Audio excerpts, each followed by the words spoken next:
Elle croyait que sa douleur parlerait pour elle, mais c'est son amour de l'autre qui a bouleversé le ciel. Quand on entre dans un hôpital en Israël, on ne voit pas que la douleur, on y voit aussi la bonté.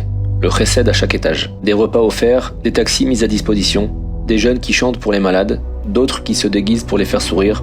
Et le Shabbat, des familles entières s'organisent. Les plats sont prêts gratuitement, par pur amour du prochain. Parmi tous ces actes magnifiques, une femme se distingue. Miri Gabay. Elle arpente les couloirs de l'hôpital Hadassah Ein Karem, plusieurs fois par semaine, chariot en main, rempli de boissons, gâteaux et friandises. Un mot gentil pour chacun, un sourire pour tous, sans faire aucune différence, ni sur la religion, ni l'origine, juste de l'amour pur. Mais son histoire, elle a commencé dans la douleur.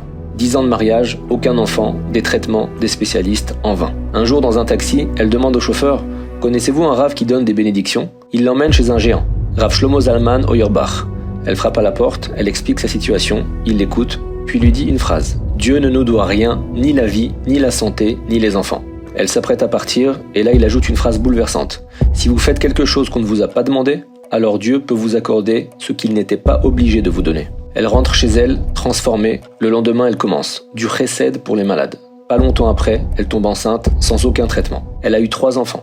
Un garçon, 2 jumelles, et aujourd'hui encore, 20 ans plus tard, elle continue ses rondes inlassablement. 2 leçons majeures à tirer de son histoire. Premièrement, Mida Keneged Mida, mesure pour mesure. Tu donnes ce qu'on ne t'a pas demandé, Dieu t'offre ce que tu n'attendais plus. Sans logique, sans nature. Deuxièmement, l'approche du Rav Auerbach. On ne mérite rien, tout est un cadeau. Celui qui pense ainsi vit dans la gratitude et la joie. Puissions-nous y parvenir.